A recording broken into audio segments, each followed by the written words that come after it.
நேர் சிஷ்யர்கள் இந்த சிஷ்யர்கள் அவங்க கூட அப்படி எழுதலை. அவ்வளோ பிரமாதமாக எழுதியிருக்கிறார். விவேகானந்தரை பற்றி ஒன்று சொன்னார். He is energy personified. இது கேட்டிருப்பீங்க, உங்களுக்கு தெரியாத என்ன. He is personified. Action was is message. Message வந்து ஆக்ஷன். அவர் வந்து எனர்ஜியை ஆற்றலை வடிவெடுத்தவன். நம்ம சாமி சொல்கிறாங்கன்னா ஆற்றலை வடிவெடுத்தவன். செயல்தான் அவனுடைய செய்தி. இது அப்படியே அனுமனுக்கு சொல்லலாம். அனுமனுக்கும் இது அப்படியே அனுமனுக்கு சொல்லலாம். ஆற்றலை வடிவெடுத்தவன், செயல்தான் அவனுடைய செய்தி. தனக்கென எதுவுமே வச்சுக்கிற மாட்டான் அப்படின்னு நம்ம பார்த்தோம். நம்ம 2000 வருஷத்துக்கு முன்னாடி நம்ம ஊருக்காரர் ஒரு பாண்டியன் இருந்தார். அவர் வந்து ஒரு கேள்வி கேட்டார். நம்ம பேசுவவர்களை சொல்கிறோம், ரொம்ப கட்டுப்போச்சுமா உலகம், அழிஞ்சு போயிடும். ஆனாலும் உலகம் இருந்துட்டு தானே இருக்கு, அது ஏன் இப்படி இருக்குது அப்படின்னு கேட்டான். நம்ம சாதாரணமாக இருக்கிற அக்கிரமங்களை பார்த்தா இது போயிடும்னு நினைக்கிறோம். ஆனாலும் உலகம் இருந்துட்டு தான் இருக்குது. ஏன் அப்படி இருக்குன்னு சொல்கிறப்ப அவர் என்ன சொன்னார், தனக்குன்னு இல்லாமல் இந்திரனுடைய அமிர்தமே வந்தாலும் பிறருக்கு கொடுத்து வாழக்கூடிய ஜென்மங்கள் இருக்கு.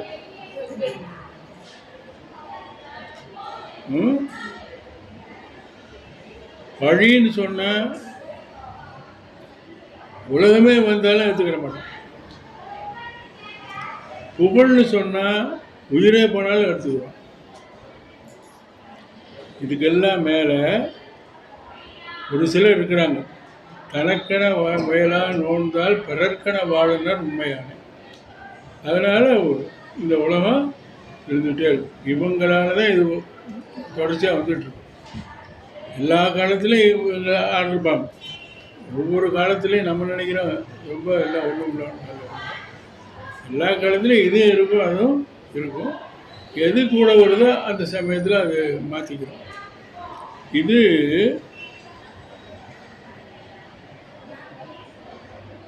ரோமன் ரூலில் சொன்ன ஒரு கருத்து. ராமாயணத்துக்கு வந்து கதாநாயகன் ராமன் தான், அது நமக்கு நல்லா தெரியும். ஆனால் ஒரு வகையில் பார்க்க போகிறப்ப சீதாயனம்னு சொல்லலாம். ஆனால் சுந்தரகாண்டத்துக்கு அவன் தான் கதாநாயகன், வேறு யாரும் கதாநாயகன் இல்லை. அவன் அவ்வளோ வேலை பார்க்குறான். முதல் அட்டையிலேருந்து கடைசி அட்டை வரை அவன் தான் இருக்கான். கடல் தாவு படலம்னு முதல்ல வருது, அவன் தான் கடல் தாவிட்டு போகிறான். இலங்கைக்குள்ளே சுற்றி பார்க்குறான். உருக்காட்டு படம், இது ஊர்தேடு படலம்னு சொல்கிறாங்க, அவன் தான். காட்சி படலாம் இவன் போய் சீதையை பார்க்குறது. உருக்காட்டு படலாம் சீதையை பார்த்தா தவிர தன்னை காட்டிக்கல அவன்.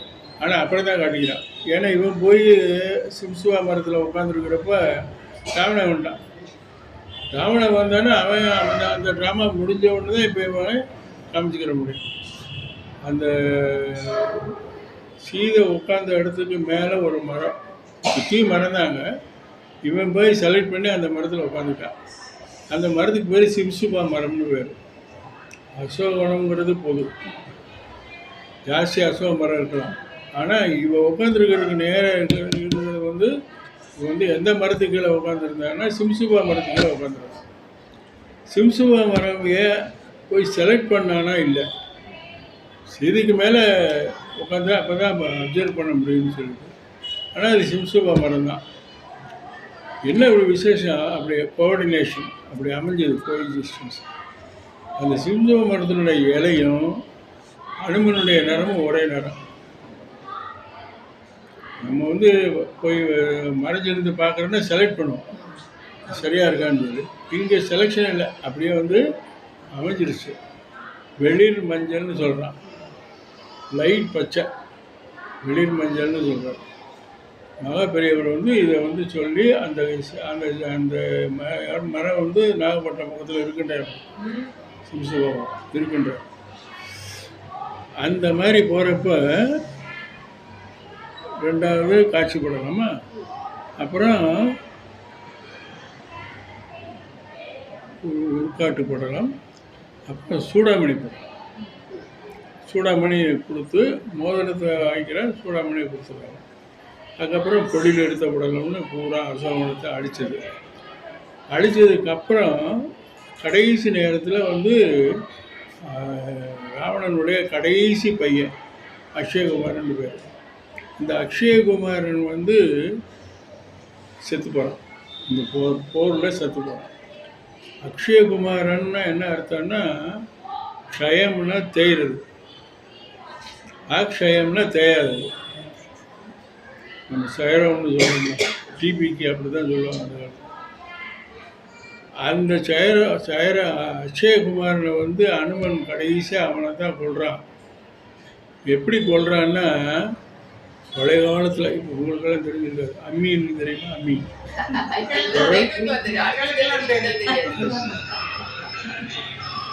அதை நம்ம அரைக்கிறப்ப என்ன செய்கிறோமோ அதே மாதிரி அந்த பயலை கழுத்தையும் காலையும் முடிச்சு தரையில் வச்சு தேய்ச்சிட்டான். கொஞ்சம் படிக்கிறப்ப கொஞ்சம் கஷ்டமாக இருக்கும். ஏன் அனுமன் இந்த மாதிரி முன்னாடி ஒரேடியாக கழுத்தை விட்டு குறையிடும், செத்து கிடக்குறாங்க. அப்போ திருப்பி கடைசியாக எந்திரிச்சு தான் வரும். ஏன்னா அவன் தான் எல்லாத்துக்கும் பெரிய. ஆனால் கடைசியாக வரான். அவன் வந்து பார்க்குறான். பார்த்தா தம்பி செத்து கிடக்குறான். அவனுக்கு அவன் தான் கடைக்குட்டி. இவன் தான் அரசகுமாரன். இவன் தான் டாப் மூத்தவன். இவன் தான் ரொம்ப ரொம்ப மூத்தவன். இந்திரஜித் எல்லாத்துக்கும் மூத்தவன். எல்லாத்துக்கும் இளையவன் அக்ஷயகுமாரன். ஆனால் பிரச்சனை என்னென்னா, இந்த அக்ஷயகுமாரன் தான் முதல்ல சாப்பிட்றான் அவன் குடும்பத்தில். ராவணனுடைய குடும்பத்தில் ராவணனுடைய காம வேள்விக்கு முதல்ல பலியானவன் அக்ஷயகுமாரன். அதில் கடைசியாக பலியானவன் இந்திரஜித். முதல்ல பிறந்தவன் கடைசியாக சாப்பிட்றான், கடைசியாக பிறந்தவன். அதை இந்திரஜித்து பார்க்குறான், போருக்கு வர பார்க்குறான். அனுமனை பார்க்குற முன்னால் பார்க்குறான். கீழே கிடக்குறான். அவனுடைய பாடி பிச்சு பிச்சு பிச்சு பிச்சு கிடக்கு. அம்மியில் அடைச்சா பொடி எப்படி கிடக்கும். அவன் சொன்னான், இதெல்லாம் செஞ்சது ஒரு குரங்கு. அந்த குரங்கு எப்படிப்பட்ட குரங்கு?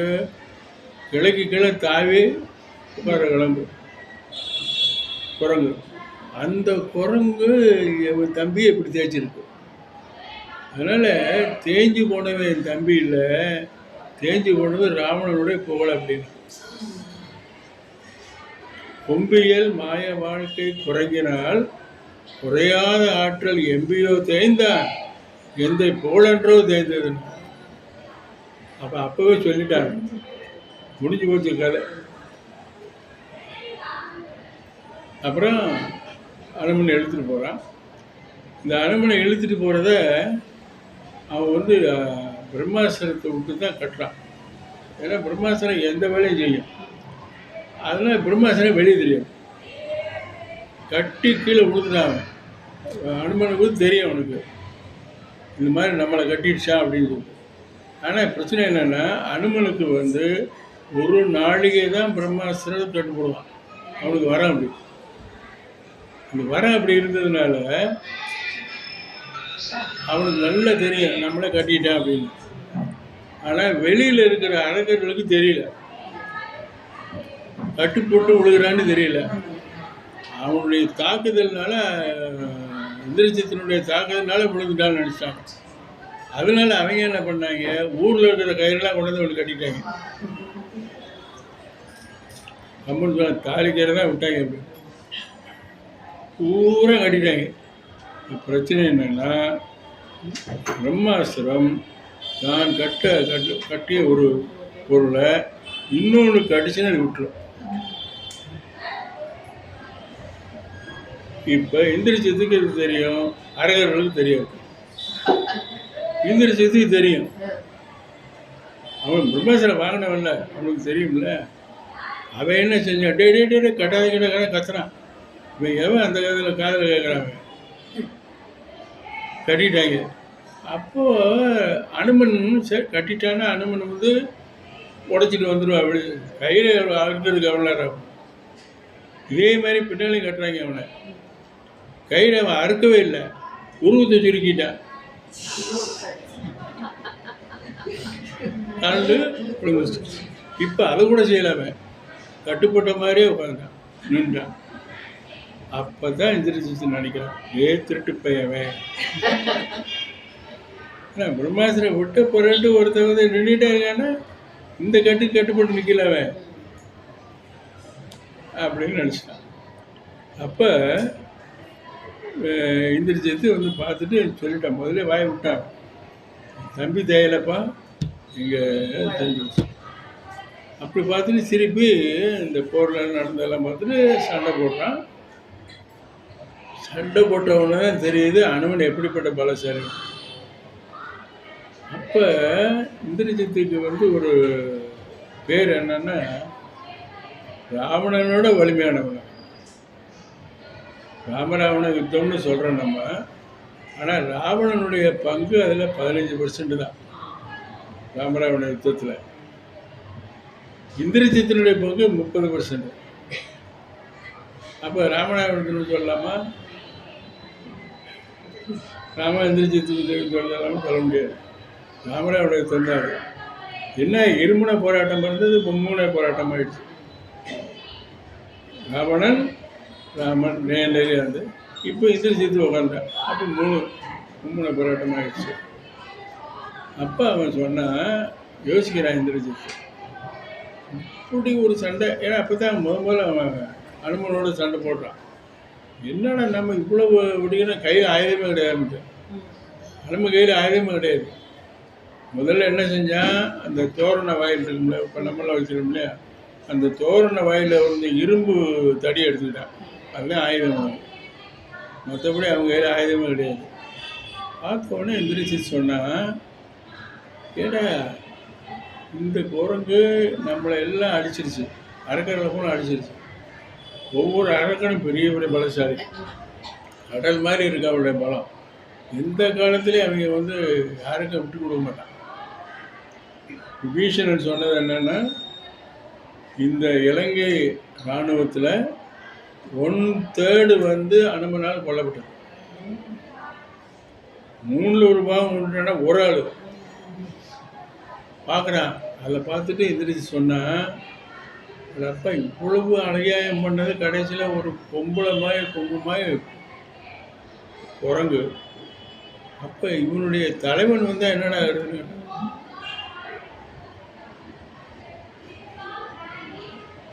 ஒப்பு அடைகில்லாரெல்லாம் உழந்தனர். ஒப்பே இல்லாத அந்த அரக்கர் சைனியத்துக்கு அவங்கெல்லாம் செத்து போட்டாங்க. எத்தனை பேர் எத்தனை பேர் சண்டை போட்டேன்னு ஒரே குரங்கு. அப்போ இந்திரஜித்துக்கு நினைச்சான், எப்படி கொண்டு போல்வது ராமன் வந்து எதிர்க்கணும் அப்படி முடிஞ்சது. அதனால அனுமன் தான் வந்து கதாநாயகன். கடைசியில் இவட்டையும் சொல்கிறாங்க, ராவணன்ட்டையும் போய் பேசுகிறான், 3 பேரும் பேசுகிறான், 3 பேர்ட்டையும் பேசுகிறான், அனுமன்ட்டையும் பேசுகிறான். அனுமன் வந்து முதல்ல சீதைகிட்ட பேசுகிறான், அப்புறம் ராவணன்ட்டே பேசுகிறான். அதே மாதிரி சீதையும் அனுமன்ட்டையும் பேசுகிறான், ராவணன்ட்டையும் பேசுகிறான். அதே மாதிரி ராவணனும் சீதைகிட்டையும் பேசுகிறான், அனுமன்ட்டையும் பேசுகிறான். எல்லாருமே பேசுகிறாங்க. ஆனால் பிரச்சனை என்னென்னா, இந்த சுந்தரகாண்டத்தில் ராமன் இல்லை. ராமன் இல்லாத காண்டம்னா கடைசியில் வருவான். அனுமன் போய் சொல்கிறப்ப அதை கேட்குறதுக்காட்டே வரும். அதே மாதிரி கிருஷ்ணந்தா காண்டத்தில் சுத்தமாக இல்லை, சீதையே இல்லாத காண்டம். ஆனால் ராமன் இல்லாமல் சுந்தரகாண்டம் இல்லை, சீதை இல்லாமல் கிருஷ்ணந்தா காண்டம் கிடையாது. ஸ்தூலமாக அவங்க வந்து வரலையே தவிர அவங்களுக்காண்டி தானே கிருஷ்ணந்தா காண்டமே வருது. ராமன் பேரை சொல்லி தானே கடலை தாண்டான் அனுமன், அவன் பேரை சொல்லி தான் அடிக்கிறான், அவன் பேரை தானே சொல்கிறான். பாதாதி வேஷமாக வர்ணிக்கிறான் ராமனை சீதைக்கு முன்னாடி. அவன் சீதைகிட்ட போய் பேசுகிறான். பேசிகிட்டு இருக்கிறப்போ அவள் அவ்வளோ 10 மாதம் ஆச்சு ராமனை விட்டு பிரிஞ்சு 10 மாதமாக சிறையில் இருக்கிறார். அதுவரையில் அவளுக்கு வந்து என்னன்னே தெரியாது ராமனை பற்றி. ராமனுக்காவது லக்ஷ்மணன் ஒருத்தன் கூட இருந்தான். அப்போ 2 பேரும் பேசிக்கிட்டாங்க. அநேகமாக ராவணனை தான் இருக்கணும் அப்படின்னு உபயோகம் பண்ணுறான். அப்புறம் கவந்தன் வந்து சொல்லிடுறான். அப்புறம் சபரி வர்றான். ஜடாயுவே முதல்ல சொல்லிடுறான். அவ்வளோ பேர் சொன்னதுனால இவங்களுக்கு ராமனுக்கு வந்து தனிமைங்கிறது இல்லை. அப்புறம் கிருஷ்ணன் சூரியன் வந்துட்டான். ஆனால் என்னன்னு கேட்கறது கூட கிடையாது சீதைக்கு. என்ன ஆச்சு, லக்ஷ்மணன் போய் ராமனை சந்திச்சாலே தெரியல, தெரியாதுல்ல. அப்படி இருக்கிறப்ப அந்த 10 மாசத்துல இருந்ததுனால அவள் வந்து ராவணன்ட்ட பேசுகிறா, பயங்கரமாக பேசுகிறான். இந்த சுந்தரகாண்டத்தில் ராவணன், சீதை, அனுமன் 3 பேரும் ஒரே காட்சியில் வர்றாங்க. அனுமன் மறைஞ்சிருக்கிறான், சீதை கீழே உட்காந்துருக்கிறான், ராவணன் எழுத்தாப்புல நிற்கிறான். இந்த காட்சி அமைப்பு 10 மாதம் இருக்கிறப்ப ராவணன் எத்தனை தடவை போய் பார்த்துருக்கலாம் சீதையை. அதெல்லாம் வால்மீகி சொல்ல, கம்பனும் சொல்கிறான். அதனால் என்ன ஏன் இதை மட்டும் காமிக்கிறாங்கன்னா, சீதையினுடைய நிலைமை என்ன, அவருடைய பொசிஷன் எவனா இருந்தது, எந்த மாதிரியான ஒரு அரக்கத்தனத்தை அவள் எதிர்த்தா அப்படிங்கிறது நியூட்ரலாக இருக்கிறவன் அனுமன். அவன் பார்க்குறான், அவனுடைய சாட்சி தான் நமக்கு. அதுக்காக தான் இந்த காட்சி அவன் இப்படி கொண்டு வந்தான். 2 பேரும் மட்டும் எத்தனை தடவை பேசியிருப்பாங்க. அதை எந்த காப்பியத்திலையும் இல்லை, வன்மையிலையும் இல்லை, கம்பெனிலையும் இல்லை. இந்த ஒரு சந்திப்பை தான் சொல்கிறான். 10 மாதமும் சந்திக்காமல் இருந்திருக்க மாட்டான் ராவணன். ராவணனுடைய இயல்பு என்னென்னா, இந்த மாதிரி நிறைய பெண்களை கடத்திட்டு வருவாங்க. கடத்திட்டு வந்து அந்த பெண்களுக்கெல்லாம் 1 வருஷம் டைம் கொடுப்பான், 12 மாதம் டைம். அதுக்குள்ளே அவங்க மாறிடணும். பெரும்பாலான கேஸஸ்லாம் மாறிடுறாங்க. எவ்வளவு நாளைக்கு அங்கே தனியாக இருக்க முடியும்? அதனால் மாறி மாறி மாறி மாறி வந்துட்டாங்க. அதனால தான் இவளுக்கு அதே 12 மாதம் கொடுக்குறான் சீதைக்கு. அவன் என்ன நினச்சான்னா சீக்கிரம் விட்டுருவான்னு நினச்சான். ஆனால் அது கல் மாதிரி இருந்தது, அவ்வளோ போய் மாற்ற முடியுமா என்ன? அதனால் இந்த 10 மாதம் கழித்து முதல்ல அனுமன் வர்றான். ராமன்னு சொல்கிற கேட்டு தான் அவன் 10 மாதம் ஒன்றுமே இல்லை, அவளுக்கு ஒரு கான்டாக்டும் இல்லை. அதனால் அவள் வந்து அந்த பேச்சு, ராவணனோட அவள் பேசுகிற பேச்சு, என்ன 3 இருக்கிறது. அனுமனுடைய பார்ட் என்ன இதில்? இப்போ நம்ம முதல்ல சொன்னோம்ல, இவன் சொல் போகின்ற உயிரை தடுத்து நிறுத்தும், இவன் செயல் போன உயிரையே மீட்டு கொண்டு வரும். போகின்ற உயிருங்கிறது வந்து சீதை அனுமனை பார்க்க போகிறதுக்கு முன்னால் எனக்கு பெரிய தொல்லையாக இருக்குது, ராவணன் வந்து இப்படி கத்திக்கிட்டே இருக்கான், உயிரை விட்டுறேன் அப்படின்னு தூக்கு போட போகிறான். அப்போ காப்பாற்றிட்டான். என்ன காப்பாற்றினா, ராமராமன்னு சொல்லிட்டு விழுந்தோடனே யாரா இந்த ஊரில் ராமன் பேர் கேட்குது அப்படின்னு சொல்லி தான் நிற்கிறாவ. அப்புறமே தான் அவன் வந்து காமிக்கிறான். முதல்ல ராமன் பேரை தான் சொல்கிறான். இது ஒன்று. 2வது வந்து ராமன் எத்தனையோ தடவை யோசிக்கிறான், நாமே இருக்கணும், நாம் செத்து போயிட்டா என்ன, இனிமேல் என்ன செய்ய போகிறோம்? கபந்தண்ட எல்லாம் கபந்தன் தெரியும் உங்களுக்கு, கையை விட்டு நெருக்கிறான்ல. அப்போ லட்சுமணன் சொல்லுவான், டேப்பா நீ போடா ஊருக்கு, நான் வந்து வீட்டுக்காரமாக இல்லை, கடைசியில் இப்படி வந்து மாட்டிக்கிட்டோம், நான் எதை மூச்சியை ஊற்றி கொண்டு போய் காமிக்கிறது ஊருக்கு? ஜனகனுக்கு பதில் சொல்லணும், எங்கள் அம்மாக்களுக்கெல்லாம் பதில் சொல்லணும், ஊருக்காரனுக்கு பதில் சொல்லணும். வேணான்னு சொன்னாங்க, நம்ம தான் விட்டு வந்தோம் அப்படின்னு சொல்லி அவன் வந்து இந்தப்பா லட்சுமணன் நீ போ, இந்த பூதத்துக்கு நான் இறையிறேன். அந்த மாதிரி நிறைய இடத்துல சொல்கிறான். மனசு வெறுத்து போய் சொல்கிறான். அப்போ அவனையும் காப்பாற்றிருக்கான். கடைசியில் பரதன் ராமன் குறித்த நேரத்தில் வரலைன்னா போய் செத்து போயிடுவேன்னு சொல்கிறான். தீய படத்தை சுற்றுறான். அவனை போய் காப்பாற்றினவே வந்தான். ஐயன் வந்தானன் ஆரியன் வந்தானன் அப்படின்னு சொல்லி அந்த மோதிரத்தை காமிச்சு காப்பாற்றுறான். அப்போ சொல்லுனாலேயே 3 பேரையும் காப்பாற்றிருக்கான். செயல்னால என்ன செஞ்சான்னா, பிரம்மாஸ்திர படலம்னு போரில் வருது. பிரம்மாஸ்திரத்தை எந்திரிச்சிட்டு லக்ஷ்மணன் மேலே ஏவிட்டான். வால்மீகி ராமாயணம் எப்படி பார்த்தோம்னா, லக்ஷ்மணன், ராமன், படைகள் எல்லாமே பிரம்மாஸ்திரத்துக்கு விழுந்துருது, ராமன் உள்பட. கம்பன் பார்த்தா அவனுக்கு ராமன் வந்து தெய்வம் இல்லையா, என்ன யாருடைய நாயகன்னு சொல்லுவான். அவன் ராம கீழே கூட எழுதாவது, இந்த எந்திரிச்சிட்டு வந்தாலும் ராம கீழே விட மாட்டான். அதனால கம்பனில் என்ன செஞ்சுட்டா, ராமன் வெளியில் போர்க்களத்தை விட்டு வெளியில் ஒரு விஷயமா ஒரு வேலைக்காண்டி போயிருக்கான். அந்த சமயத்தில் தான் அவன் பிரம்மாஸ்திரத்தை விட்டான். ஆனால் பிரம்மாஸ்திரம் ஆள் நேரன்ற அவசியம் இல்லை. பிரம்மாஸ்திரம் குறிவார்த்தை அடிக்கிறது இல்லை. அவன் மந்திரத்தை சொல்லி அனுப்பிடலாம். அவன் சொல்கிறான், ராமனை சேர்த்தான் விட்டான். அப்போ இவன் போய் இது சஞ்சீவ பர்வத்தை கொண்டாந்தான்.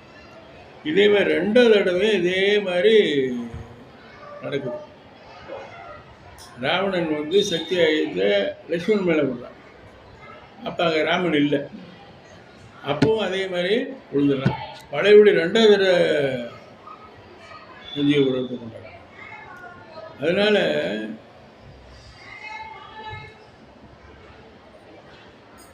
இவனுடைய செயல் போன உயிரையே காப்பாற்றுச்சு. அப்படிதானே இந்த புது கவிதை நல்லா தான் இருக்காங்க. எதையுமே தனக்கணை செய்து கொள்ளாதவன், அது ஒரு முக்கியமான வேலை. சாமி என்ன சொல்லுவாங்கன்னா, அதனால தான் அவனுக்கு பலம் வந்துச்சுன்னு. அவன் தனக்கு இதை போய் செஞ்சுருந்தான்னா அவனுக்கு பலம் இல்லை. மற்றவங்களுக்கும் செஞ்சான்ல, ராமனுக்காக செஞ்சான், அறத்திற்காக செஞ்சாங்க, அதனால் அவனுக்கு வேறு வீரம் வந்துருச்சு, அவ்வளோ மொழி வந்துருச்சுன்னு சொல்லுவாங்க. சுந்தரகாண்டம்னு பேர் வச்சுருக்கான். அது ஒரு பெரிய டிஸ்கஷன். அது பாலகாண்டத்துக்கு ராமனுடைய பாலப்பருவம், அயோத்தியா காண்டத்துக்கு அயோத்தியில் நடந்தது, ஆரண்ய காண்டத்துக்கு ஆரண்யத்தில் நடந்தது, கிஷ்கிந்தா காண்டத்துக்கு கிஷ்கிந்தையில் நடந்தது, யுத்த காண்டத்துக்கு நிகழ்ச்சி நடந்தது. நிகழ்ந்த இடம் நிகழ்ச்சி ஏதாவது ஒன்று வச்சு பேர் வச்சுருக்கணும். ஒன்றுக்கும் இல்லாமல் சுந்தரகாண்டன் எப்படி பேர் வச்சான் இல்லை? அப்போ நிகழ்ச்சியை வச்சு பார்த்துருந்தா இது காட்சி காண்டம்னு வச்சுருக்கலாம். சீதையை அனுமன் மீட் பண்ணணும். ஊரை வச்சுருந்தோன்னா இலங்கா காண்டம்னு வச்சுருக்கலாம். 2ம் இல்லாமல் சுந்தரகாண்டன் வச்சுருக்காங்க. அதுக்கு 2-3 காரணங்கள் நிறைய பேர் வியாக்கியானம் பண்ணுவாங்க. ஒரு காரணம் என்னென்னா, அந்த ஃபேஸ் ஆஃப் இட் முதல்ல எடுத்த உடனே ஒரு காரணம் என்னென்னா, ராமன் லக்ஷ்மணன் எல்லாம் யுத்தம் முடிஞ்சு அந்த புஷ்ப விமானத்தில் ஏறி திருப்பி அயோத்திக்கு போகிறாங்க. ஏன்னா 14 வருஷம் முடிவு போகுது, அதனால நேராக போகிறாங்களா. விமானத்தில் போகிறப்ப சீதை சொன்னேன், பூரா ஆம்பளையாக இருக்கீங்க, யாரோ ஒரு பொண்ணு எனக்கு துணைக்க வேணாமா, ஜெயிலில் கூட திரிச்சிட்டு இருந்தான் அப்படின்னு சொன்ன உடனே ராமன் சொன்னால், அப்போ அவளே என்ன சொல்லிட்டா, ராமன் இந்த குரங்குகள்லாம் வீட்டை விட்டு போய் ரொம்ப நாள் ஆச்சு, நமக்காக அவங்க வீட்டுக்கு போயிட்டு அவங்க பொம்பளையெல்லாம் கூட்டிகிட்டு போயிடுவோம்.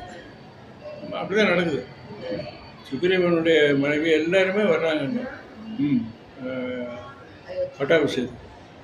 அப்படி போகிற சமயத்தில் சீதைக்கு ஒரு நப்பாசை. முதல்ல அந்த விமானத்தில் போகிறப்பவே எங்கே நீங்கள் அனுமனை பார்த்தீங்கன்னு கேட்டான். அவன் வரிசை சொல்லிட்டே வர்றான், இந்த இடத்துல இது கட்டணும், இந்த இடத்துல சுடுங்க, இப்படியே சொல்லிகிட்டே வர்றப்ப அவன் சொல்லுவான்ல, அதுக்குள்ளே அனுமனை எங்கே பார்த்தீங்க அப்படின்னு கேட்டு, இப்போ என்ன சொல்லிட்டா, அனுமா ஆஞ்சநேயா உங்கள் அம்மாவை பார்க்கணும் அப்படின்னு. இதெல்லாம் சேர்ந்துருச்சு. அப்புறம் ராம எங்கேருந்து வேணான்னு சொல்ல முடியுமா, சொன்னது தான். கீழே இறங்கிட்டா.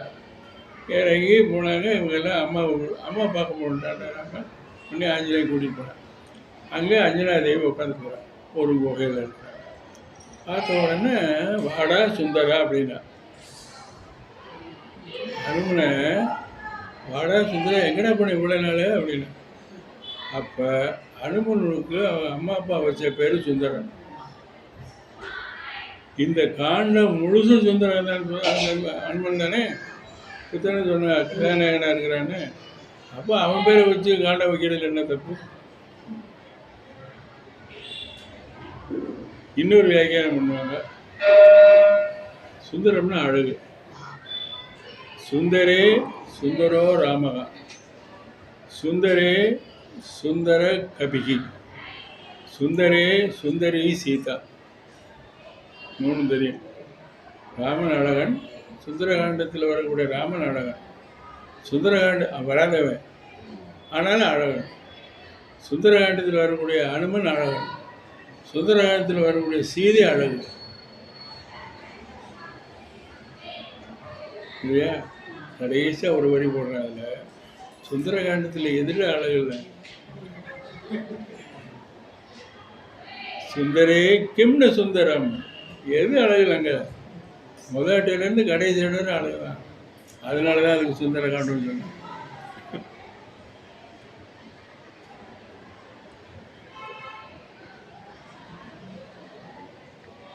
அனுமனில் ஒரு பரிணாம வளர்ச்சின்னு சொல்லலாம். அதை மாற்றம் அவனுடைய இதில். அவன் முதல்ல வந்தவன் வந்து சுக்ரீவனுக்கு தான் சேவம் பண்ணுவான். அது ஏன் சுக்ரீவனுக்கு போய் சேவம் பண்ண வந்தான்னா, அனுமன் சின்ன வயசில் இருக்கிற சமயத்தில் அவனை வந்து பயங்கரமான பலம் அவனுக்கு இருந்தது. ஒரு தடவை அது ஒரு ராமாயணத்தில் போட்டிருக்கான். அஞ்சனா தேவியும் அவன் வீட்டுக்காரனும் வாயு தேவனும் 2 பேரும் மேலே பறந்துட்டு போயிட்டே இருந்தாங்களாம். இந்த இது வந்து ஒன்று கீழே பார்த்துட்டு வந்து டப்புன்னு விழுந்துருச்சு. விழுந்தா போச்சுடா பிள்ளை என்ன ஆக போகுது அப்படின்னு சொல்லி கீழே வந்து பார்த்தா அந்த மழை தான் உடஞ்சிருந்துச்சு. இவன் அப்படியே தான் இருக்கான். இவ்வளவு வலிமை இருந்தது. அதனால் அவன் அம்மா என்ன சொல்லிப்போனா, நல்லா பழுத்த பழமாக இருந்தால் தான் சாப்பிடணும், காயெல்லாம் சாப்பிடக்கூடாது அப்படின்னு போயிட்டான் அஞ்சனா தேவி. இவன் என்ன செஞ்சான் பார்த்தான், காலையில் பார்த்தா பழம் மாதிரி நல்லா பழம் வந்து சூரியன், அதை போய் இப்படி போயிட்டான். சூரியன் என்ன செஞ்சான், நம்மளை குடிக்கிறதுக்குன்னு ஒரே ஒரு ஆள் தான் இருக்கான், ராகு. அவன் வந்தால் தான் நமக்கு கிரகணம். இப்போ எவனை ஒரு குறை வருதுடா நம்மளை பிடிக்கிறதுக்குன்னு சொல்லிட்டு இந்திரன்ட்ட கம்ப்ளைண்ட் பண்ணிட்டான். அவரை பார்த்தார், ராஜா பார்த்தார், என்னடா நம்ம இருக்கிறப்போ நமக்கு தெரியாமல் ஒருத்தர் வந்திருக்கான்னு சொல்லி அடிச்சுவிட்டான். அனுமனை அடிச்சுவிட்டான். அதுக்கு முன்னால் வந்து அவனுக்கு அனுமன் பேர் இல்லை, ஹா நூ. இந்த தாடை, இந்த தாடையிலையும் கூட ஹா நூ 2 தாடை இருக்க மேலே கேளியும். நம்ம பேசுகிறப்பெல்லாம் நமக்கு என்ன தோணும்னா 2 அசைகிறது இல்லை, 2 அசைகிறது இல்லை. கீழே இருக்கிறது தான் அசையமே தவிர மேலே இருக்கிறது அசையாது இல்லையா? ஹனுன்னு பேர் அதுக்கு. அதை இங்கே அடித்ததுனால என்னாச்சுன்னா இந்த இடத்துல கொஞ்சம் வீங்கிடுச்சு. அவர் மகாபெரியவர் என்ன சொல்கிறாருன்னா, அது வீங்கலைங்க, ஹனுமான். ஹனு அழகாக இருக்கக்கூடிய மான். நம்ம என்ன சொல்கிறோம், புத்திமான் சொல்கிறோம்ல. அப்போனா அழகு இல்லைன்னு அர்த்தம், அடிபட்டதுன்னு அர்த்தம் இல்லை. அது ஒரு சிரமம் உயர்ச்சியை சொல்லக்கூடியது. அதனால் அனுமான்றது அப்படி தான். அப்படி அப்போ சூரியன் உடனே வாயு என்ன செஞ்சான், என் பிள்ளையாண்ட அடிச்சா நீ அப்படின்ட்டு ஸ்ட்ரைக் பண்ணிட்டான். வாயு ஸ்ட்ரைக் பண்ண என்ன ஆகிடுது, உயிரெல்லாம் போயிடும்ல. அதனால எல்லாரும் பிரம்மாண்டம்னு போய் இது சொல்லி அடக்கிருக்கா, நீ என்ன யாரையாலும் அடிக்கிறன்னு எப்படி அடிக்கிறது, போய் மன்னிப்பு கேள்றா அப்படின்ட்டு. அதை வந்து அம்மா தாயே, அப்பா நீ விட்றப்பா, இவனுக்கு என்னால் என்னென்ன செய்ய முடியுமோ அவ்வளோ எல்லாரும் சேர்ந்து இவனை கிளப்பிட்டாங்க. உனக்கு அதில் இருந்தால் தான் அந்த பிரம்மாசனை உன்னை ஒரு நாளையே தான் கட்டணும்னா, மறுநாள் வந்து உனக்கு தண்ணியில் சாப்பே கிடையாது அப்படின்ட்டான். எங்கே வேணால் இவ்வளோ எப்போ வேணாலும் போகணும்னா, வாயு வந்து நீ பறந்து போகலாம் அப்படின்ட்டான். அதில் பூரா இப்போ எனக்கு பிரயோஜனப்பட்டது. ஒவ்வொரு இடத்துலையும் அது பிரயோஜனப்பட்டு தான் வந்தது. அதனால் சூரியன் என்ன செஞ்சால் சொன்ன உடனே இவன் வந்துட்டா இவனுக்கு திமிரு. நேச்சுரலி சக்தி வந்துருச்சுன்னா கொஞ்சம் கொட்டி பார்க்கலாம்னு வரும். அவன் என்ன செஞ்சுட்டா எல்லாத்தையும் அடித்த உடனே இந்த முனிவர்கள்லாம் பார்த்தாங்க. இவன் என்ன செய்கிறது, அந்த முனிவர் இந்த கமண்டலை போட்டு அந்த எல்லாத்தையும் போடுறது. அவர் என்ன செஞ்சார், உனக்கு இவ்வளோ கொடுப்பா அப்படின்னு சொல்லிட்டு உனக்கு இது மறந்து போகும். யாராவது ஒருத்தர் நினைவு விட்டுனா தான் உனக்கு வரும் அப்படின்னு சொல்கிறான். அப்போ அவங்க அப்பா பேர் கேசரி என்ன சொல்ல, இந்த மாதிரிலாம் பண்ணாத, உனக்கு யாருக்கு நீ சேவை பண்ணணும்னு ஒரு கட்டாயம். அவதார புருஷன் ஒருத்தர் வருவார், அவருக்கு தான் நீ சேவை பண்ணணும் அப்படின்னா. அப்போ அனுமன் கேட்டான், அவதார புருஷனை நீ கூட தான் அவதாரமாக, அவதாரம்னா யாருன்னு எனக்கு எப்படி தெரியும்? அப்போ அவன் சொன்னான், கேசரி சொன்னான், யாரை பார்த்த உடனே உனக்கு காரணம் இல்லாமல் உடம்பெல்லாம் கூறுகிறதோ, எலும்பெல்லாம் நெருக்கி விடுகிறதோ, அன்பு பக்தி பெறுகிறதோ, அவன் தான் அவதார புருஷன். யாரை பார்த்தா அப்படி வரும்? நமக்கு ஒரு சந்தேகம். அதனால் தாய்லாந்துக்காரன் என்ன பண்ணா, இப்படி எல்லாம் சொல்லிக்கிட்டு இருந்தா யாரையா பார்த்து வந்துருச்சுன்னா, அதுக்காக என்ன செஞ்சுட்டா, தலையில் ஒரு ரத்தன முடி, வைரமுடி உனக்கு இருக்கு. இந்த வைரமுடி இருக்குன்றது எவனுக்கும் தெரியாது. எவன் தெரிஞ்சுக்கிறானோ அவன் தான் அவதார புருஷன் அப்படின்ட்டான். இப்போ ராமன் கூட பேசிகிட்டு இருந்தாங்கல்ல அவங்க, முதல்ல சுக்கிரவனும் பேசுகிறாங்க இல்லையா, அப்போ அனுமன் சொல்கிறான்.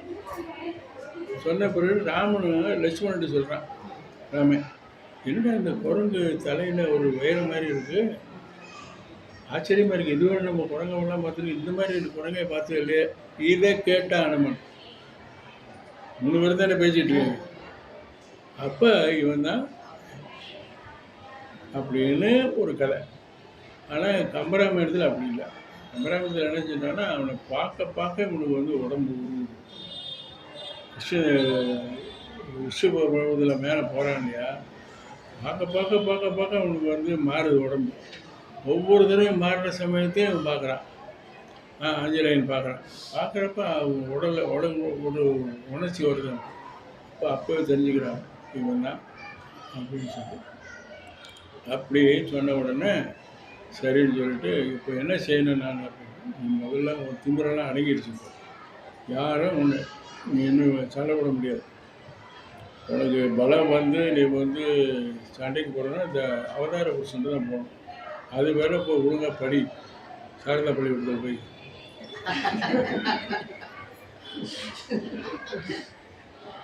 அப்படின்னு. யார்கிட்ட போய் படிக்கிறது? ரொம்ப பெரிய ஆசிரியர் சூரியன் தான் இருக்கிறதுக்குள்ளே. அதனால நம்ம காயத்ரி பாடுறோம், ஒளியத்தானே சொல்கிறோம்லே, அதனால தான். அப்போ அவன் போய் சூரியன்கிட்ட கேட்டான், எனக்கு நீ ஆசிரியராக இருக்கணும். அவன் சூரியன் ஏன்டே, நானே நிலையில்லாத ஆள், சுற்றிக்கிட்டே இருப்பேன், நீ ஏன்ட்டு எப்படி படிப்ப? ஆசிரியர்னா உட்காந்துருக்கணும், இல்லாட்டி நின்றுட்டு இருக்கணும். அந்த காலத்தில் ஆசிரியர் உட்காந்துருப்பார், பையன் நின்றுட்டு இருப்பான். இப்போ பையன் உட்காந்துருக்க, ஆசிரியர் நின்றுருக்க அப்படின்னு. அப்போ அனுமன் சொன்ன, இந்த மாதிரி நான் படிக்கணும்னு வந்துட்டேன், என்ன கண்டிஷன் கூட நான் ஒத்துக்கிறேன் அப்படின்ட்டான். அப்போ சொல்லிக்கிட்டே போகிறான். அனுமன் ரிவர்ஸ்லேயே நடந்து போகிறான். 60 நாளைக்கு நடந்து போய் கற்றுக்கிறான். கற்றுட்ட உடனே கடைசியாக, நான் கல்வி முடிஞ்சு போச்சு, உங்களுக்கு என்ன தட்சணை கொடுக்கணும்னு கேட்குறேன். அப்போ சூரியன் சொல்கிறான், எனக்கு என்னடா தட்சணை கொடுக்க போகிறீங்க? இன்னும் வேணாப்பா, நான் பாட்டு வந்துக்கிட்டு இருந்தேன், நீ பார்த்துக்கிட்டு இருந்தேன், பிடிச்சிக்கிட்டேன். இல்லை, உனக்கு நான் ஏதாவது எனக்கு நீ செய்யணும்.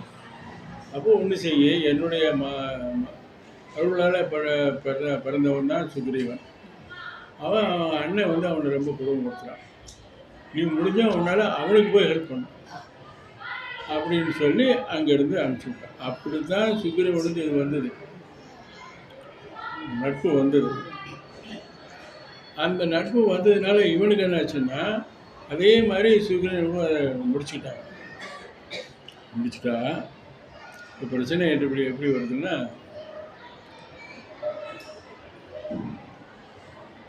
கடலை தாண்டணும் 100 யோசனைன்னு சொல்கிறாங்க. அந்த 100 யோசனை கடலை தாண்டதுக்கு இங்கேருந்து எத்தனை பேர் போகலாம், யார் யார் போகலான்னு பேசுகிறாங்க. ஒவ்வொருத்தரும் அளவு சொல்கிறான். கடைசியாக சொன்னவன் அங்கே தான். அங்கே என்ன சொல்லிட்டான், என்னால் போக முடியும், வர முடியாது. ஜாம்பவன் என்ன சொன்னால், நான் ஒரு காலத்தில் 3 உலகத்தையும் சுற்றினேன். மகாவிஷ்ணு வந்து மூலகம் ஈரடியால் அளந்த காலத்தில் போகிறதுக்கு முன்னால் நான் போய் சொல்லிகிட்டே இருந்தேன். இப்போ முடியலப்பா, வயசாகி போச்சு அப்படின்ட்டான். ஆக யார் என்ன பண்ணுறது, இவன் முடியாதுண்டா, யாரும் வரல. அப்போ ஜாம்பவான் அனுமன் தனியாக உட்காந்துருக்குறான். ஏன்னா இப்படி உட்காந்துருக்குற, இப்போ என்ன செய்கிறது அப்படிங்கிறத தான் சொல்கிறான். வரிசையாக சொல்லிகிட்டே வர எல்லா பலமும் உனக்கு இருக்கு, உன்கிட்ட இல்லாத பலமே கிடையாது. அதுக்கு தமிழில் ஒரு உதாரணம் சொல்கிறான். நினைவாலும் மாதர் நலம் தீண்டாதவன், நினைப்பு கூட மாதர் நலம் தீண்டாதவன். எவ்வளவு நீ சின்ன ஆளாக போகணும்னு தெரியுமா உனக்கு? இவ்வளோ பெரிய ஆளாகிட்ட, பெரிய ஆளாக போகலாம், இன்னொரு எண்ணியா மகதூர் மையாங்க, எப்படி வேணால் இருக்கலாம். ஆனால் இன்னி எவ்வளோ சின்னதாக போக முடியும்னா, ஜாம்பான உதாரணம் சொல்கிறான். மழை துளி வருது இல்லையா, இந்த 2 மழை துளிக்கு நடுவில் நீ போகலாம், நனையாம. அப்போ எவ்வளோ சிறுசாக இருக்கணும், அப்படி இருக்க வேண்டாம் நீ, அதனால் நீ போ அப்படின்னு சொல்லி அவன் தான் கிளப்புவான்.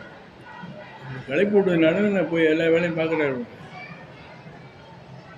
அப்புறம் அதனால் முதல்ல சுக்ரீவனுக்கு இவன் வந்து பணியாளர், வேலை வந்து மந்திரி.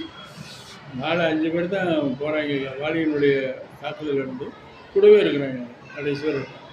அவன் நீலன், இன்னொருத்தர் 2-3 பேர் இருக்காங்க, ஜாம்பவான். அப்போ ராமனை பார்த்த உடனே கட்சி மாறிட்டான். அவனுக்கு பணியாளர் வந்தவன் ராமனுக்கு தொண்டனாயிட்டான். அது வரையெல்லாம் சரி, அவங்க கட்சியில் இருந்தால் இப்போ இவங்க கட்சிக்கு வந்துட்டான். இதே நின்னானே இல்லை. சீதை போய் பார்த்த உடனே அவனுக்கு பக்தன் ஆகிட்டான். பணியாளா வந்து தொண்டனா மாறி பக்தனா மாறிட்டான். இது வந்து கட்சி மாறுறதில்ல, உயர்வு தானே இது. சீதைக்கு பக்தனா,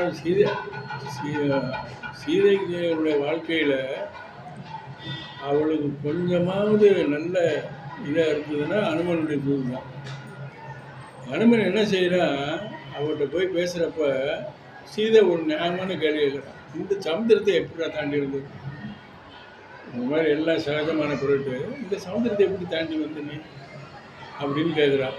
அப்போ அவன் சொன்னால், இது என்ன பெரிய விஷயமாம்மா, உங்கள் வீட்டுக்காரன் பேரை சொன்ன பிறவி கடலே தாண்டுறாங்க, நான் வந்து உப்பு கடலில் தானே தாண்டிட்டு வந்திருக்கிறேன் ராமராமன்னு சொல்லிட்டு அப்படின்னு. உடனே முதலாக 10 மாதத்தில் சீதை சிரித்தான். முத்தினும் நிலவினும் ஒருவல் முற்றினான்னு சொன்னான். சிரிச்சுட்டு, ஆனால் சிரிச்சா அதுதான் இதில் விஷயத்தை விட்டு கொடுக்கல. சிரிச்சுட்டு இந்த கதையெல்லாம் சொல்லாது, இத்தனை சிறியவோ இவ்வளோ உருவத்தை வச்சு நீ வந்துன்னு சொல்லி அதனால் கதை அது எப்படி வந்தேன்னு சொல்லு.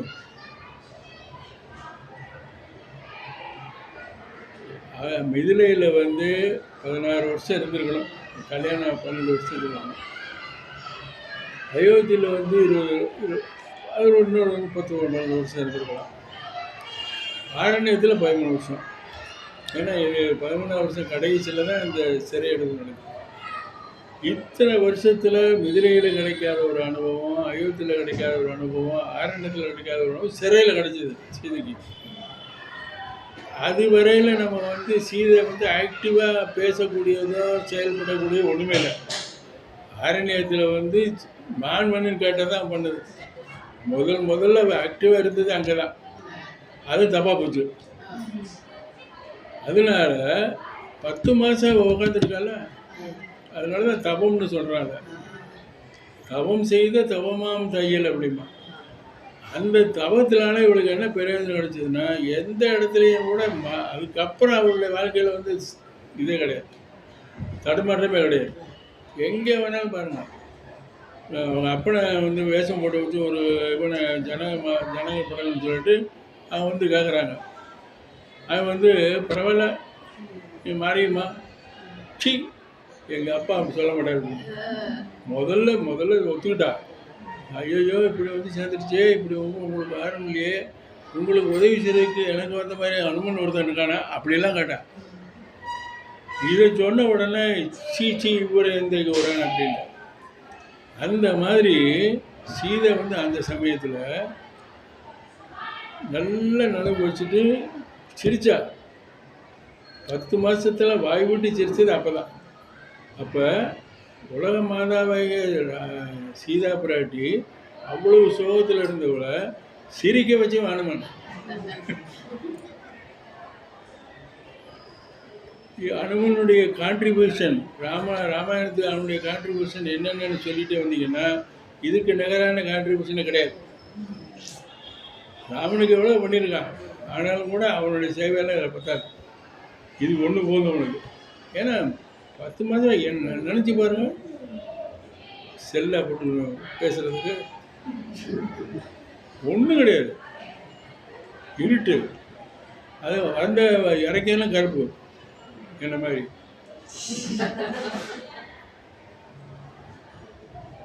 அப்போ தான் சொல்கிறாங்க, அப்படியா இந்த மாதிரி ஒரு உருவம் எடுத்து நான் வந்தேம்மா அப்படின்னு சொல்லி விஸ்வரூபம்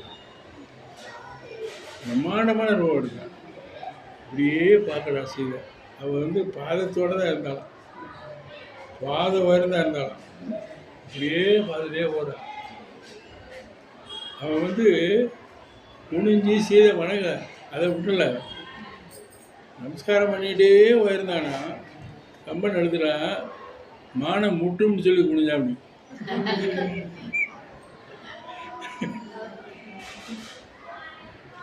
மேலே வர வந்துட்டான்.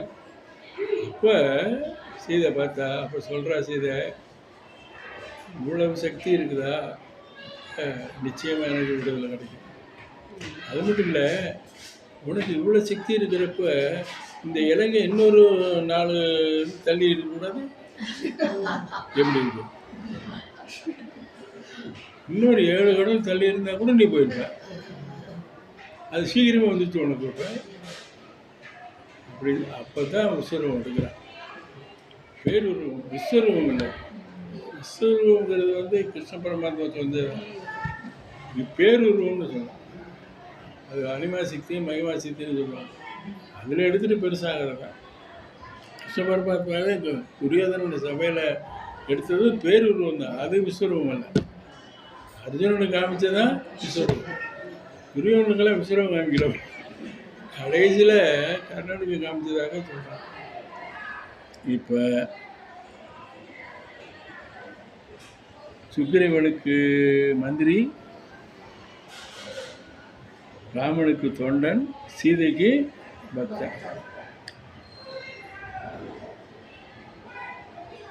யுத்தம் முடிஞ்சது. அனுமன் போய் சீதையிட சொல்கிறான். சோபனம் சொல்லி எல்லாம் முடிஞ்சிச்சு அப்படின்னு சொன்னோன்னு அப்படியே பிரமிச்சு போயிருக்கான். ஏன்னா போன மாதம் தான் நம்ம சொல்லிட்டு போனேன், போன மாதம் வரையில் எனக்கு ஒன்றும் தெரியல. இவன் சொல்லிட்டு போய் கடைசி ஒரே மாதத்தில் வந்துட்டானே, இவன் சொல்லிவிட்டா ஒரு மாதத்தில் வந்துடணும், அதனால் கரெக்டாக வந்துட்டானவே அப்படின்னு சொல்லி அப்படியே தயாரிச்சு போய் நிற்கிறான். இவன் என்ன பண்ண அனுமனு, எப்பா நான் சொல்கிறது உனக்கு நம்பிக்கை இல்லையாம்மா, நம்பிக்கை இல்லையா உனக்கு? உண்மையிலே அம்மா நான் சொல்கிறேன், விஷயத்தை சொன்ன பைத்தியக்காரன். ஒன்று நம்பாம நான் யாரை நம்ப போகிறேன்? உனக்கு என்னடா செய்யறதுன்னு நான் யோசிச்சுட்டு இருக்கேன். உலகம் மூன்றும் உனக்கு உதவலாம், ஆனால் அதெல்லாம் நிலை இல்லை. அதோட உனக்கு கொடுக்குற அளவுக்கு அதில் அளவு இல்லை, நிலையும் இல்லை, அளவும் இல்லை. அதனால் உன்னை என் தலையினால் தொழவும் தப்போம். அது மிகப்பெரிய பாக்கியம் அவனுக்கு. எப்படி அவளை சிரிக்க வச்சு பேர் எடுத்தானோ அதே மாதிரி இங்கே அவளே சொல்கிறா, உன் காலில் விழுந்து கும்பிட்றானா அப்படின்னு. தலையினால் தொழவும் தக்கோய் அப்படின்னு சொன்னோன்னே அப்படியே மெய்மறந்துட்டாங்க. அந்த தலையினால் தொழவும் தக்கோங்கிறது வால்மீகியில் இல்லை, கம்பனில் தான் இருக்கு. கம்பெனி எங்கே இருந்து எடுத்தாங்க? ஆண்டாள் இருந்து எடுத்துட்டான். ஆண்டாள் ஒரு பறவையை ரங்கமன்னாருக்கு தூதன்றான். அப்போ அந்த பறவைகிட்ட பேசுகிறதாக ஆண்டாள் எழுதுகிறான். நீ நான் சொன்னபடி போய் கண்ணனுக்கு போய் சொல்லிட்டேன்னா என் தலையெல்லாம் கைமாறலேனே அப்படின்னு. இந்த தலையெல்லாம் கைமாறலேன்னா அப்படியே எடுத்துக்கிட்டான் கம்பெனி. சீதாபுரிட்ட சொல்கிற மாதிரி வச்சுட்டான். அது ஒன்று. அப்புறம் ராமன் என்ன செய்கிறான்? நன்றி சொல்கிறதுல ஒருத்தன் வீட்டுக்காரனா ஒருத்தர் தலைச்சவனே இல்லை. அவள் அப்படி சொன்னானா நன்றி? ராமன் கடைசியில் எல்லாம் முடிஞ்ச உடனே எல்லாரும் விடைபெற்று போகிறாங்க. தேவத்தில் பட்டாபிஷம் முடிஞ்ச உடனே இப்போ எல்லாத்தையும் என்னென்ன கொடுக்க முடியுமோ கொடுக்குறான். இப்போ அனுமன் நிற்கிறான் வரிசையா. உனக்கு என்னடா செய்யறதுன்னு எனக்கு தெரியல அப்படின்னு. மாருதி தன்னை ஐயன் மகிழ்ந்து இனிது அருளின் நோக்கி. எத்தனை அடைமொழி போடுறாங்க. மாருதி தன்னை ஐயன் மகிழ்ந்து இனிது அருளின் நோக்கி ஓர் உதவியருக்கு கூட மருதி உனக்கு என்னடா நான் செய்ய போகிறேன்? அந்த மாதிரி யாருமே செய்யலை. நீ வேணா ஒன்று எனக்கு செய், என்னை தழுவி கூட அப்படிங்க. என்னைய ஒரு உதவியை திந்தோளாய் பொருந்துற புல்லுக அப்படின்னா நம்மளுமே என்ன செஞ்சுருப்போம்? போய் பக்கத்தில் நின்று 4 போட்டோ கிடப்பு போட்டு வீடியோலாம் எடுத்துருந்தா வீடியோலாம் எடுத்துருப்போம். எடுத்து பப்ளிஷ் பண்ணியிருப்போம். அவன் கம்பெனி எழுதுறான். போய் ஒரு ஓரமாக நின்றுட்டேன். பக்கத்தில் நிற்கலை, ஓரமாக போய் நின்றான். அதுதான் அவனுடைய சர்வீஸ். கடைசியில் இன்னும் எல்லாம் முடிஞ்ச எல்லோரும் வீட்டுக்கு எல்லாம் அரண்மனைக்கு போன உடனே எல்லாருக்கும் இவனை பார்த்தா ஒரு பொறாமை. சும்மா எப்போ பார்த்தாலும் ராமன் கூட இருக்கான். அப்படி என்னடா வேலை ராமனுக்கு? எல்லோரும் சேர்ந்து ஒரு டைம் டேபிள் போட்டாங்க. காலையில் 6 மணிக்கு நீ, 7 மணிக்கு நீ, 8 மணிக்கு நீ ராமன் கூட இருக்கிறது. மற்ற நேரம் வந்துடணும். எல்லோரும் பங்கு போட்டுக்கிறோம். அந்த நேரத்தில் நம்ம ராமன் கூட இருக்கலாமே. அதில் அனுமனை விட்டாங்க. ஏற்கனவே இருந்துகிட்டு இருக்கான்ல, அது இருந்து அவனை போய் சேர்க்கறது வேணாம் விட்டுருக்கலாம். அனுமன்ட்டு கொண்டு காமிச்சாங்க. அனுமன் பூரா பார்த்தான். முக்கியமான விஷயங்கள்லாம் நீங்கள் எடுத்துட்டீங்க, நான் ஒரு சாதாரண வேலை, நான் வேணா இருக்கிறேன். என்னோட கொட்டாய் விட்டால் தொடர்பு பண்ணணும். ஆமாம், கொட்டாய் விட்டால் தொடர்பு போடுற மறுபடியும் எனக்கு கொடுங்கப்பா. இது சாதாரண இல்லை, இதெல்லாம் பெரிய வேலையாது. நீங்கள் பெரிய வேலையை நீங்கள் வச்சுக்கோங்க. அவன் எப்போ கொட்டாய் விடுவேன்?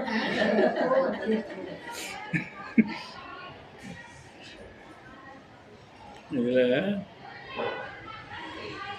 இந்த 2 விஷயம் இருக்குது. 2 விஷயம் தான். இந்த இப்போ ராக்கெட் ஓடுது இல்லையா, பார்க்குறவங்க, அதுக்கு சயின்ஸில் சயின்ஸில் 4 ஸ்டேஜ் ராக்கெட் இருக்குது. 4 ஸ்டேஜ் ராக்கெட்டு.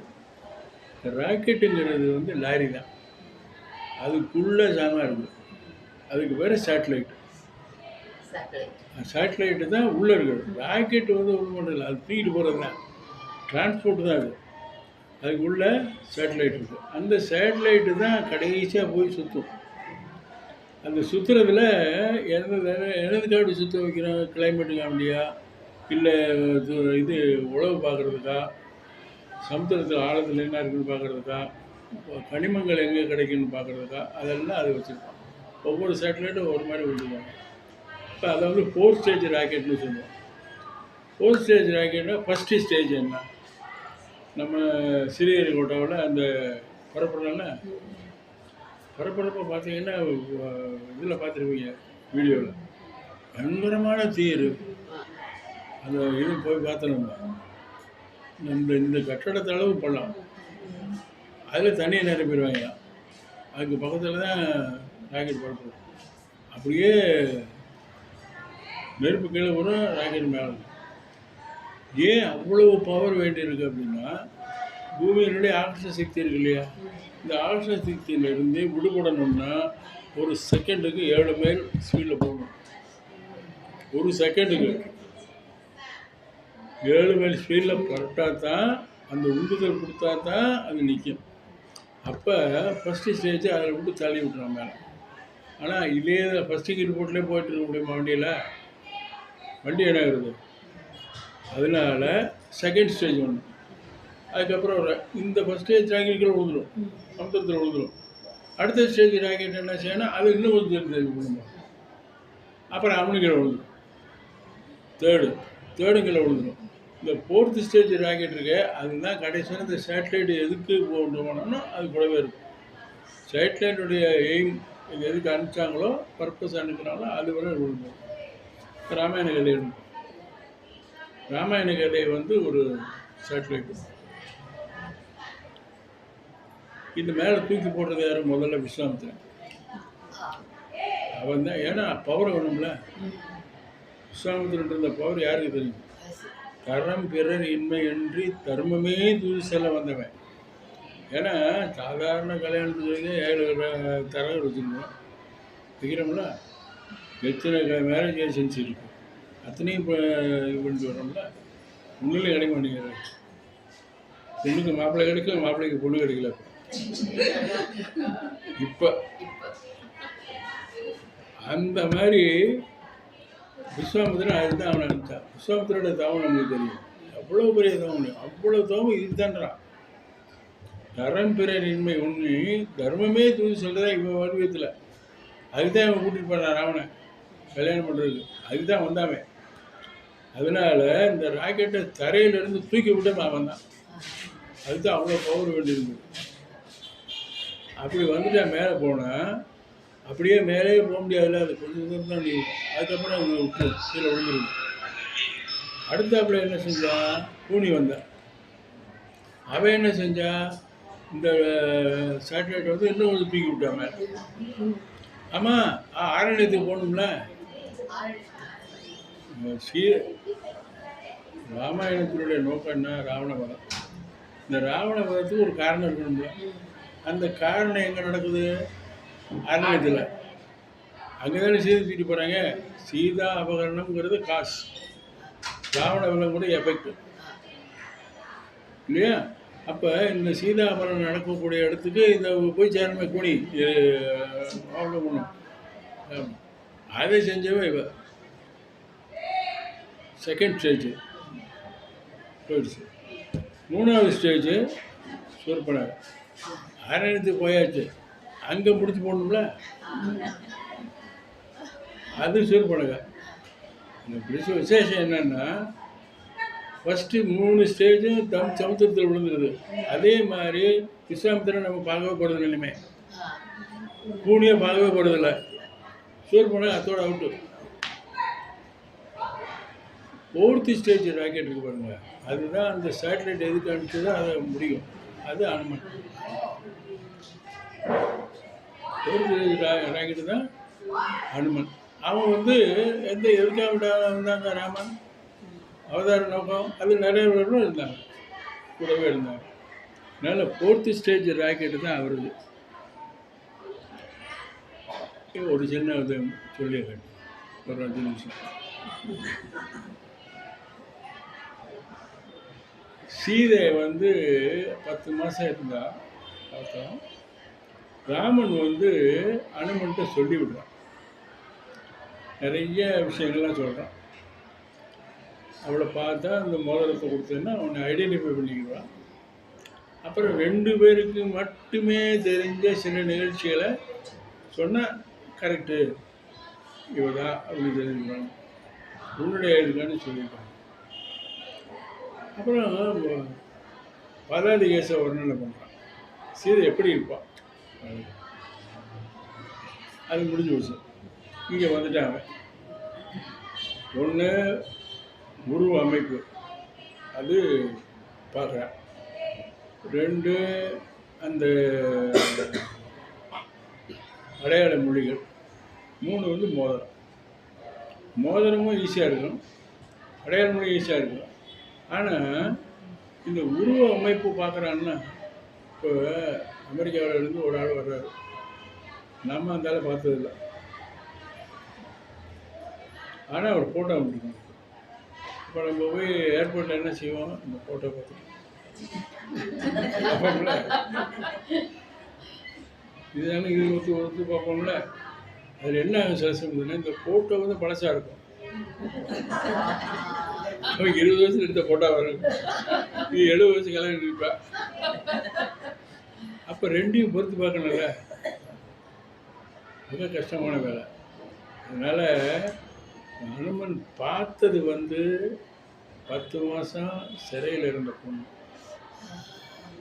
ஹனுமன் கேட்டது வந்து ஆரண்யத்தில் 13 வருஷம் ஜாலியாக ஹனிமூன் பண்ணிட்டு இருந்தான் ராமனோட. அயோத்தியில் இருந்தால் கிடைக்குமா? அது ஆரண்யத்தில் கிடச்சிருந்தது. அப்படி இருந்த சீதையை தான் ராமன் வர்ணிச்சான். அவன் பார்க்குற சீதை தான் அவனுமா. அந்த சீதை தான் இந்த சீதையை எப்படி பார்க்குறது இல்லை? குரு குழந்தையில போயிருப்பான். 4 மாதம் 1 வருஷம் நம்ம ஒரு ஆளை பார்க்கலனால நமக்கு வந்து வித்தியாசம் தெரியும். 10 மாதம் அதுவும் அந்த சூழ்நிலையில் இந்த டென்ஷனில் எப்படி கண்டுபிடிச்சான அனுமன் வால்மீகி ஒரு அற்புதமான உதாரணம் சொல்லலாம். அந்த காலத்தில் காப்பியங்கள்லாம் எழுதலாம், ஓலை தான் எழுதியிருக்கணும். வரிசையாக வச்சுட்டே வரும். இந்த ஓலையை வந்து நடுவில் இருக்க கட்டியிருக்கோம். இந்த ஓலையில் இருக்கக்கூடிய காப்பியத்தை ஒரு கல்லாத மூடன் இந்த ஓலைகளை பிரித்து போட்டுறான். என்ன செய்யணும்னு தெரியாமல் எடுத்து போட்டுறான். அப்போ ஒரு நவ வியாக்கரண பண்டிதன் என்ன செய்வான், அதை பூரா எடுத்து சரி பண்ணி எபிக் அப்படி கொண்டாந்தான் ஆகணும்.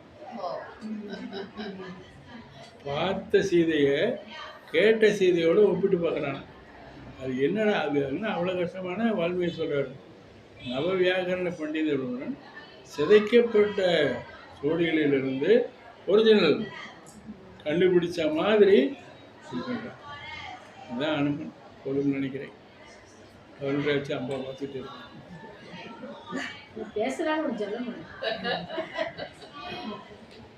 வேற என்ன இன்னும் நிறைய இருக்கு.